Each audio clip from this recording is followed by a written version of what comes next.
We are joined by PRX, who are coming off of their victory against Evil Geniuses.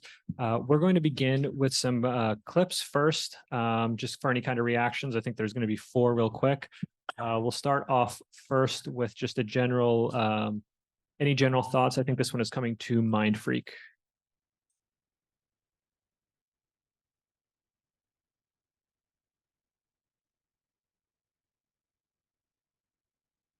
Any kind of feedback or thoughts on that one?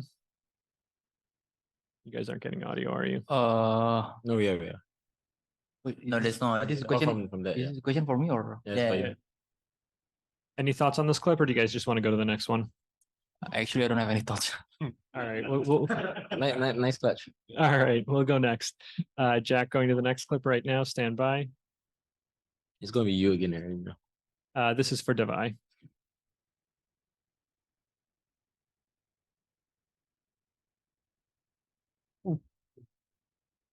Anything going on the comms channel at that time? I think this round is definitely a performance booster, you know. So I think this round is much needed for me, I would say, because I wasn't like having a good game, I would say.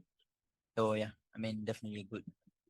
All right. Thank you. We're going to go to the in-house media questions next. Thank you so much. Scott, if you want to kick us off. Hi, everyone. Congratulations on the win today. Thank you. Scott Robinson from Esports. Alex, my question is for you. For the most part, teams that start off with a 2-map veto advantage have come out on top, but as you're well aware of, sometimes it doesn't go that well. You guys have to come back from a 2-0 deficit in your match against PRX at VCT Pacific. How much do you value this advantage, but how do you avoid getting off to a slow start versus whoever you play on Saturday? I mean, it's a huge advantage, I think. The real problem is we're slow starting in every map right now. I don't know, we have to figure it out. I really don't know. At this point, I am not sure. Just gotta win a pistol. Thank you. Pedro, if you want to go next. Pedro Meroblix GG. First off, congrats on reaching grand finals. Thank you. A very good, very massive achievement for this team, considering the year before you guys were not able to crack playoffs. And so my question goes out to everybody. Your thoughts on reaching grand finals and peaking at the right time after going through various obstacles along the way. What's the feeling like right now? Ilya? Since it's my first international grand final, so I feel amazing. That's it. I think we just want to make sure that we play a good game on the finals. The Copenhagen finals, for us, it's one of those that we feel like we have won. So it's just nice to have another opportunity for us to try again. Thank you. We'll go with a pre-submitted question next. This is coming from MGX Meister, Lawrence. Alex, it's coming for you. How do you deal with the fact that you are no longer the underdog as in previous events, but in the role of favorites instead of in most of the matches? We try not to think about that usually. I think we go into every game the same, just give full respect to the opponent, and then just play our game. I mean, it's the same for every game. We do the same routine, we prepare the same way, and we have the same approach. Forsaken, this one's coming to you. It's from Ganesh at Strafe. Now you are in the finals. Which team do you see making the lower bracket run to face you in the grand finals? I think it's gonna be Fnatic because I think I'm still thinking they're the best team in the world now. So yeah, I think it's Fnatic. We'll go to Brandon next. Hi, Brandon from esports.gg. This one will go to Jing. A lot of people are calling this kind of the last hurrah for this version of PRX with you having to leave for your military service. I just would like to ask you, what are the emotions that you and maybe everyone else on the team are feeling right now, knowing that, your last chance with the team is going to be in the grand final of a championship tournament? I mean, I think we try not to think about that too much. We just focus on this tournament right now. And I mean, we're just enjoying the ride, I guess. I mean, if we win, we win. If we lose, we lose. As long as everyone is happy, I'm happy. Just want to have a happy tournament. I mean, we have already exceeded our expectations and we're in grand final. So honestly, for me, it doesn't matter if we win or lose. I just want everyone to have fun and be happy and yeah, just enjoy ourselves, I guess. Thank you. We'll go to a remote question. This is coming from the Valorant competitive community. Mind Freak, it's coming to you. How's your back condition after carrying Pearl? I don't know how am I supposed to answer this, but Say good. I mean, no, I Strong back. mean we win as a team, so doesn't really matter, I think. All right. Declan, we'll come to you next. Hi, Declan from Dexerta. My question's for Alex. I was just wondering if qualifying for grand finals for you feels at all validating based on kind of how poorly you guys started the season, and especially since I think after locking and kind of in the beginning of VCT Pacific, you seem kind of not lost, but not really kind of convinced that your style of play is really going to translate well into the meta for the season. I mean, we're in it for the long haul, I think. I think we've learned a lot over the season, you know. Validation wise, I mean, I'm just happy we're here. Yeah, more than anything else. More than anything else. Thank you. Go ahead, Lisa. Hi, my name's Elisa from The Spike. This is a question for Alex. We get to see a lot of your emotions, your range of emotions on the screen, but we don't really get to hear what you're saying or what you're thinking. I was just curious during the frustrating parts or the high pressure parts, what is going through your mind? How are you feeling during those times? I mean, I emote immediately as soon as I see something go wrong. But after that, I try to make sure that I write down something that I can correct, you know, maybe not correct, but like just thoughts that we need to do. It's usually very vulgar. That's why you don't hear anything. But yeah, they don't hear it, so it's good. No. Thank you. This next question is coming to you from the Valorant Discord community. Did the knife on bind help you and your team's mentality to get back on track? Of course, yes. All people just to say, let's go knife him, and I did it. That's it. Go ahead. Hello, I'm Adam from OGS Media. I have question for Aaron. How do you feel against EG after winning against EG? And are the result as your expectation for Aaron? And can you say something for your Indonesian fans? I mean, we feel great and relieved, but I think no one expected that comeback. We don't even know like what's the score when we pulled the comeback. I think it was 6-11, and personally for me, I don't even realize it that we lost like 6-11. And then what's the second question again? Sepatah dua patah kata buat fans lo di Indonesia. Oh yeah, is it gonna be indoor or English? Indo, maybe. Makasih semuanya yang udah nonton walaupun ini sekarang jam 6 pagi, jam 7 pagi, but you guys still wake up and watch us. Thank you for the support and doain aja semoga bisa menang. Amin. Okay, thank you. Hi guys, here Mario from Marca. You were down 2 maps this time against EG. First on Bind and then on Pearl. I just want to know what's going on in your head and what's the key to that comeback that you made. I think it's self-belief that usually our motto is to treat the score as 0-0 regardless. So usually tech pause, we try and remind ourselves 0-0, 0-0, let's keep going. So that's why you can see they're quite locked in, you know, they don't actually know what the score is until you realize like, oh, it's 11-11, it's quite close. That's our mindset most of the time. And just, I think we believe in the hard work that we put in already. And we just rely on what we know works and adjust a little bit and we will be able to do anything. Thank you. Pedro? Pedro Metal Studio again. I got a question for Forsaken. Many things can be said to highlight your contribution to the team, but I feel like one of the biggest things that is your versatility and the way you compose and create ideas for the team, be it in any map and any series.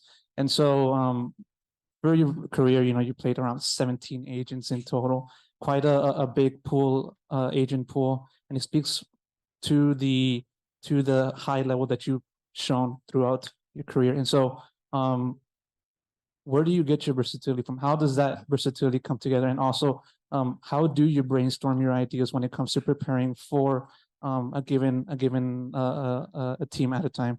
I think for me personally, the way I think with this game is like I'm super like I want to try new things. So it's like all the strat and stuff and all the util combo.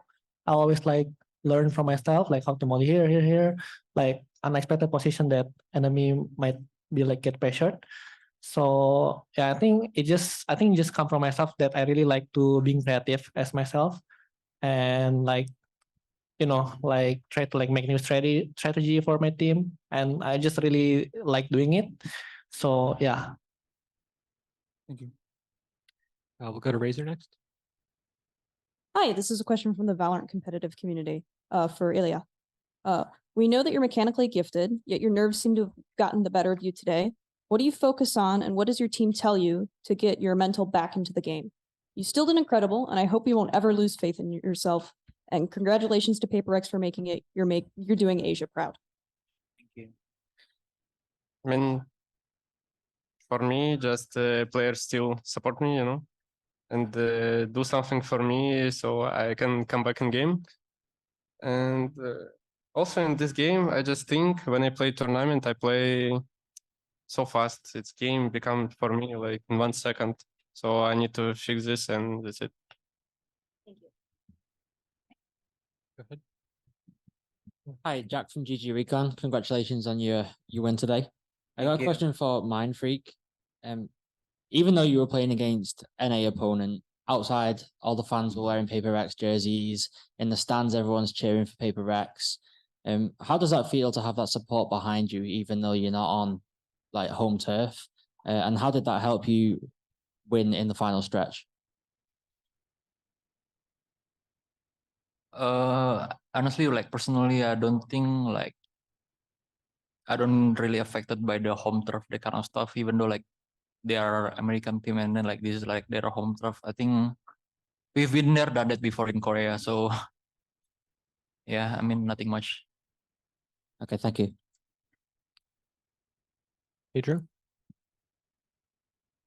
Pedro Romero again. I got a question for Devi.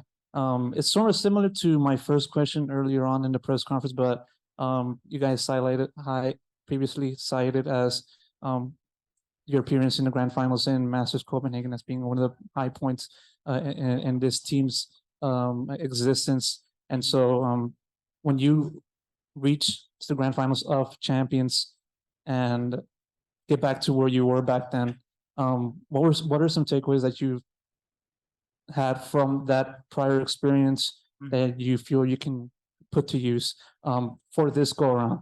And although I said, I'd like to get an input from anybody else who would like to. So basically, it's just saying that He's asking what you learned from Copenhagen. I think the Copenhagen maybe we overcook. I think for some stuff, but I think this time we learned that trust is very important in the game. Like even like we get lead, for example, the game just now was like 6-11. I think it's important to still play as a team, because sometimes I think in the past what we used to do, like for example, maybe we try to make more solo plays, but I think right now we are like, even though we getting lead by the other teams, we still like do as a team, like doesn't matter like if any of us is hitting shot, but that person will still like call some stuff, like do together, like trust each other. Even that person is having a bad game, we will like, it's okay, like we got this together, like we play as a team, like comms properly. So yeah, I mean, like I think people are more matured, I would say, in this team. I mean, especially the core members. So yeah, I think we learned a lot from the past events. Thank you. We'll go next to Camus from Spike Tab from the remote media. Hey guys, what's up? Congratulations, first of all, on a super close win. Thank you. I just wanted to ask, a lot of people, not just recently, but in the past have said it's super chaotic to play against you. I wanted to ask if it's as chaotic for you as it feels like it is for everyone else. I know EG just said that it's not fun to play against you because they can't execute because they go to do something and then suddenly you just swing the door and there's two of you. Is it that chaotic for you? And then is that your intention to make it that chaotic, or is that just a result of how you play? I think we just get used to play like this. Is it? No. Yeah, I mean we operate via rules as well. Our style. Rules and protocols. So we follow certain rules that we know and we work on. So for us, it doesn't feel very chaotic. I think everyone knows where utility is being placed, where it's supposed to go, where we're supposed to run. And we are free to adapt on the fly, and we're okay with it. And for us, it's not very chaotic, I think. And But also probably because we don't like to play textbook style, I guess. We hate mean, those, you know. It is really like we get bored, you know. Yeah. We sit in spawn too long. We feel like we're in school if we play like that, you know. So yeah. Nice. Awesome. Thank you. Thank you. Thanks. We'll go to Commend next. I've got a question for Forsaken, but if anybody else wants to hop in, feel free. Your opponents in Copenhagen in the grand final were FPX, who are like notoriously flexible. So that double map ban maybe didn't have as much of an effect. In this tournament, there isn't exactly that kind of team left in the bracket. Who do you think? Who do you think you're favoured the most against in the rest of the field to make it in that grand final?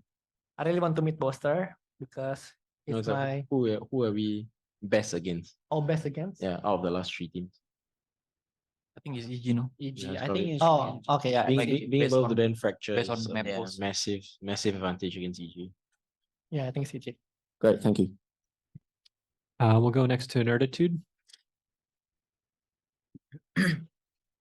Antonio? Oh, you put down your hand. Oh, go ahead. Hi, thank you. My question is for something. If you can choose your next opponent between Loud and Fnatic, who would you choose? Or EG. Or EG? Or only two? What I can. Loud of Fnatic. Loud and Fnatic, yeah. I think for me it's Loud because Fnatic more like disciplined team and Fire is yeah, and I was play versus Loud. It's not hard for me because I never play versus Fnatic. So yeah. Thank you so much. We'll go next to Nicholas. Okay. Hi guys, congratulations. Thank My you. question goes to Forsaken. It was a game with a lot of tension, a lot of teabags, you know. Yeah. How did you feel in the last round at Pearl? I mean, I don't know, we just like debating just for fun, you know, like to bring the mood back and stuff because they're the villain, right? So we just like toxic them as well, you know. But yeah, overall, I think it's part of the entertaining, right? And we just like play for fun and stuff. So yeah. Good.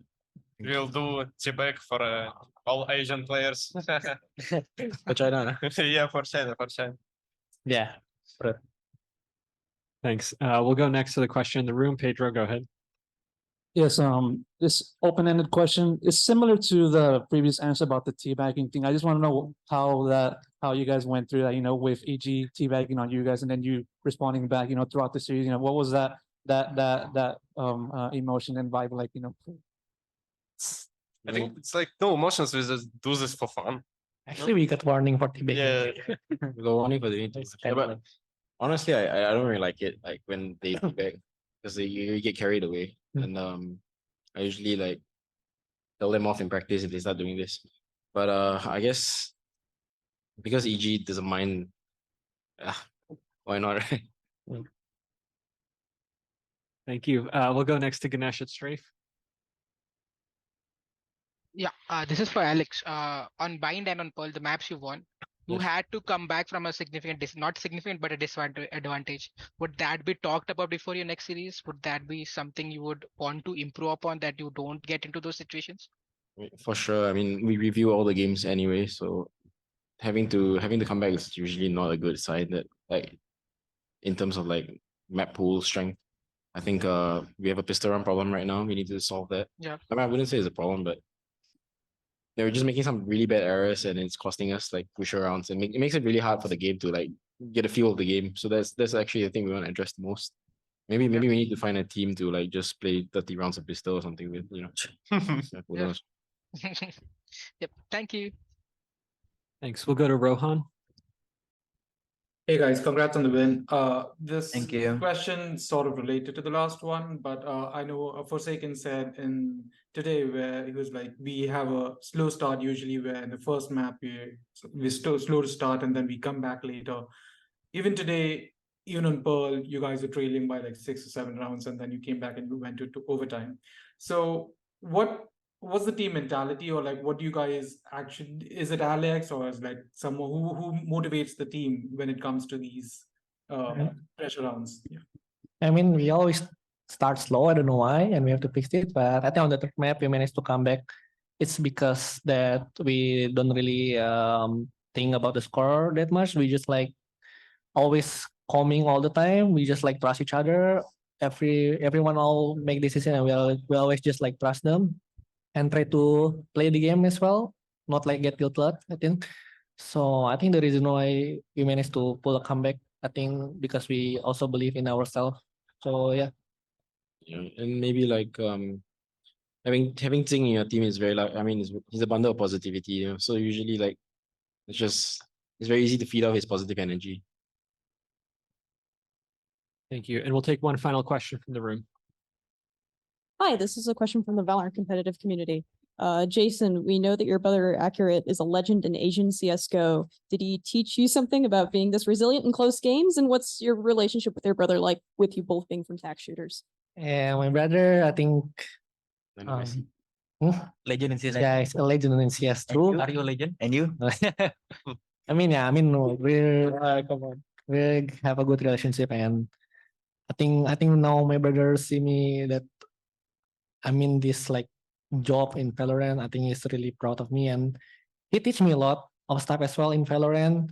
He motivate me that not to like overthink, not to like overthinking stuff before this even tournament. He text me that just focus and play your game, and I really appreciate it, and yeah, really good. Thank you. Thank you. This will conclude the press conference with PRX. Thank you so much for Thank taking the time. you. Thank you. Thank you, everyone. Thank you.